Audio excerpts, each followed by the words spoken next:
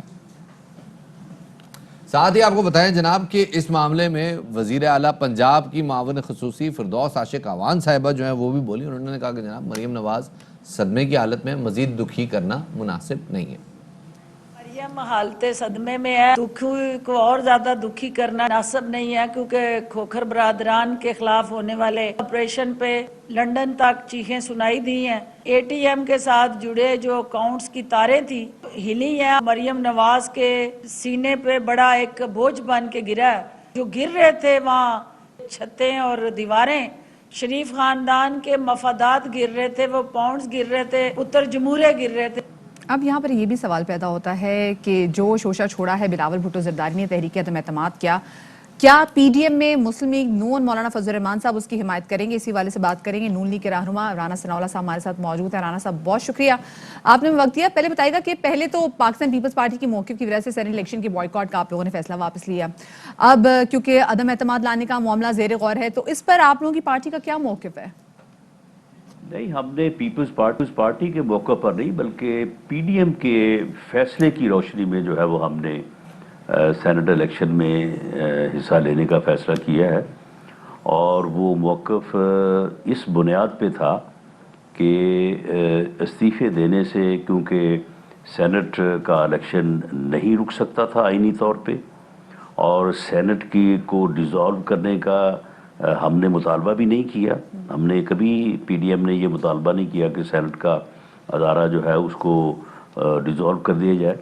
تو اس وجہ سے پی ڈی ایم کا جو فیصلہ ہوا ہے اس فیصلے کی بنیاد کے اوپر تمام جماعتوں نے, جس میں پیپلز پارٹی بھی شامل ہے, جے یو آئی ایف بھی شامل ہے, انہوں نے یہ فیصلہ کیا ہے کہ کم از کم کوئی 17 کے قریب جو ہے وہ ہماری سیٹیں بنتی ہیں اس الیکشن میں سینٹ کی, تو ان کو کیوں چھوڑا جائے, کیوں ان لوگوں کو جو ہے وہ یک طرفہ طور پہ ایک ایوان میں جو ہے وہ اپنی اکثریت قائم کرنے کی جو ہے وہ کا موقع دیا جائے, جو کہ ایک جعلی الیکشن کی بنیاد کے اوپر, ایک رگ الیکشن کی بنیاد کے اوپر اس ملک کے اوپر مسلط ہے. اچھا, زرداری صاحب پہلے سے کہہ رہے تھے کہ ساری جماعتیں ایک پیج پہ آ جائیں, ہم سے پوچھو, ہم نے شاید یہ سب کچھ پہلے دیکھا ہو سکتا ہے کہ میں نے ایسا کیا ہو ویسا کیا ہو.